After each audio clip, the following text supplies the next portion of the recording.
What is up, YouTube? It's your boy Jerry, and today's video is going to be on the Golden State Warriors, and we're going to be talking about how they're going to be a force to be reckoned with next season. And we're going to jump right into the video, but first we're going to kind of recap the Warriors season. Now, they finished 39-33, 8th seed in the Western Conference, and even though they were the 8th seed, they didn't make a playoff appearance, but I still feel like it was a pretty solid season for them, and you know, especially under the circumstances that they were under. No Klay Thompson at all this season. And you know, and they still were kind of facing, you know, the injury bug all season long. Their number 2 pick in the draft, James Wiseman, who showed some pretty good flashes this year. He ended up going down with a season-ending injury. Not Klay Thompson, but Stephen Curry was banged up this season a little bit. He missed a few games, and then you know, Kelly Oubre got injured as well. And then so given them circumstances, they were still able to win. You know, finish 6 games over 500, make the 8th seed, but unfortunately they just fell short in the play-in tourney. And you know, even in the play-in tourney, man, I feel like that team, the Golden State Warriors, being short-handed, they showed a lot of heart and a lot of promise, and you know, they pushed 2 great teams to their limits. They pushed the Lakers. It took a great shot by LeBron James. He was seeing 3 rims, and then Ja Morant put on a great performance against the Warriors. So, but and you know, in them games, you know, I feel like them guys on the bench, man, they hit some great shots, played with a lot of heart, and I feel like Golden State Warriors, the organization and the fans, the team, they should be excited for next season. And you know, we can look at their current roster right now, the guys that they have. Klay Thompson is coming back this season for the first time in 2 years, and he's very motivated. He's out to prove to people, you know, not even prove, but just remind us of just how good he is, man. You look what Klay Thompson bringing to the table. One of the best shooters of all time. He's top 5. In my opinion, he's top 3, man. I think him and Steph are the greatest shooters of all time. You could throw Ray Allen in there, but we're not going to get into that. But he's a great shooter. His movement without the basketball draw so many openings for, you know, not just him, but other players on the team. Get them free layups at the rim, wide open shots. And then he's a very versatile defender. He can guard 1 through 3 and, you know, just make life hard for, you know, the guy that he's guarding. So having Klay Thompson back is going to be huge for the Warriors.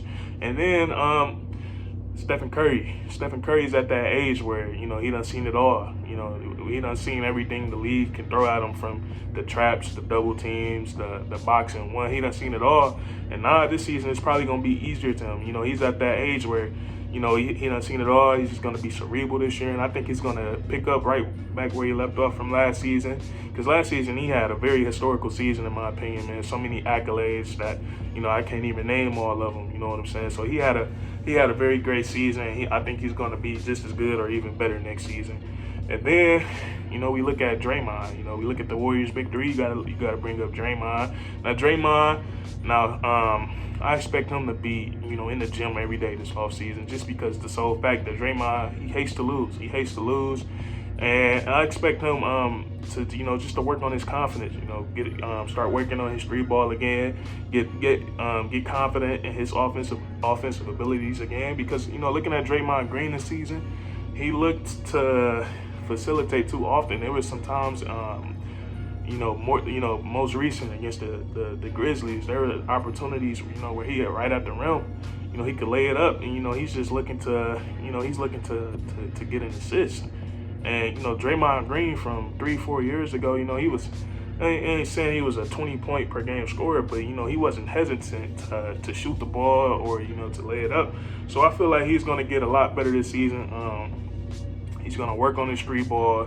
He's going to build that confidence up so he can help his team on the offensive end. And we all know how good he is, you know, on defense. I feel like Draymond Green is one of the best help defenders of all time. And when I say help defender, I mean, like, you know, helping on the pick and roll, you know, just rotating. Like, he's one of the best rotators I ever seen. So, you know, that's what he brings to the table. And then we look at, we look at the role players on their team. We look at Andrew Wiggins and Kelly Oubre. Now, these guys were, you know, Kelly Oubre it took him like 43s to hit his first 3.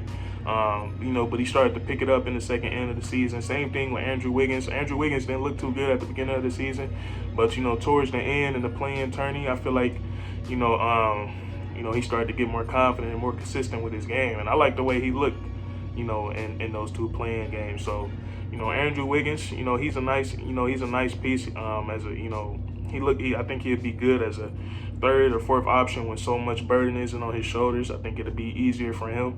And then you look at these young guys on the bench. Guys like Jordan Poole, Juan, Toscano, Anderson. These guys in the playing games. They were playing defense. They were putting it all on the court. They hit some pretty big shots, and I think that's going to build a lot for their character. And it's going to build a lot for their character and their development, man. I expect them guys to be better this year, especially with a healthy Warriors team. And you're looking at their roster, all these guys, and then they have such a great chance of improving this roster. They get the 7th pick and the 14th pick in the draft. And, looking at some guys, I think the 3 things the Warriors need to target in the offseason is playmaking, more perimeter shooting, and perimeter defense. Now, one guy in this draft that I think he can be anywhere from the 4th pick to the 10th pick, Jonathan Kuminga. He can give the Warriors 2 of those things. He can give them perimeter defense, and he can. Well, Kuminga is 6'8", 220, and he has size and athleticism. He's not the best shooter, but he can play defense, and he just has he has all the physical attributes, and he just needs his skills. He just needs development, and I feel like the Golden State Warriors have done a great job with developing players like Steph Curry, Klay Thompson, Draymond Green. They've done a great job with all these guys. So they're a great they're a great organization at getting players better. So I feel like Kuminga could be great for them. He can guard 1 through 5. Or I should say 1 through 4.5. I wouldn't throw him in there with Nikola Jokic or Joel Embiid, but he can guard most bigs in this league. So I feel like he could be a pickup for them. Scotty Barnes, another forward. He can play defense. He's athletic. He can make. And then with their 14th pick, they should be looking for a guy that can shoot the ball, kind of create for himself, create for others. And we're gonna see what they do in the draft pick. And let's just say if the Golden State Warriors don't want to go that route, man, they have so much trade value, so much trade capital. It doesn't make any sense, man. They got the 7th pick in the draft. They got the 14th pick in the draft, and then they got guys like Kelly Oubre and Andrew Wiggins. Both them guys are tradable. The 7th and 14th pick are definitely tradable. And I know I be saying things about the Warriors trading Wiseman, but I wouldn't be so quick to give up James Wiseman unless it's for another bona fide all-star or superstar. But I wouldn't be so quick to trade him because he did show some great flashes this season.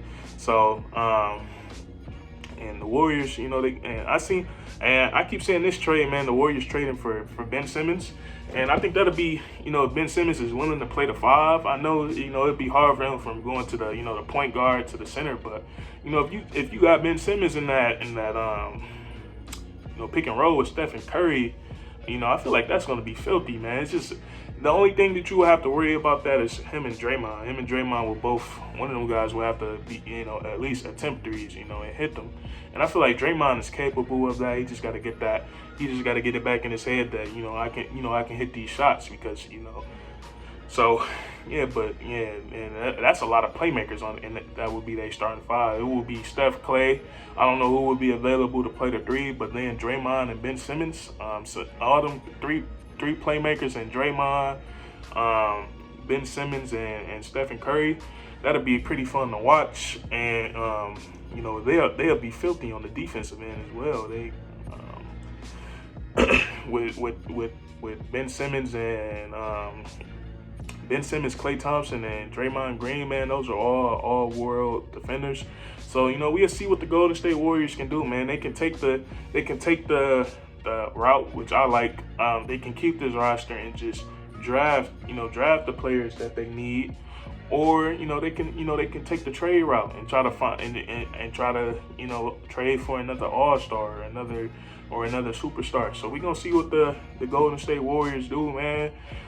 If you enjoyed this video, leave a like, comment down below what you want to see the Golden State Warriors do this offseason.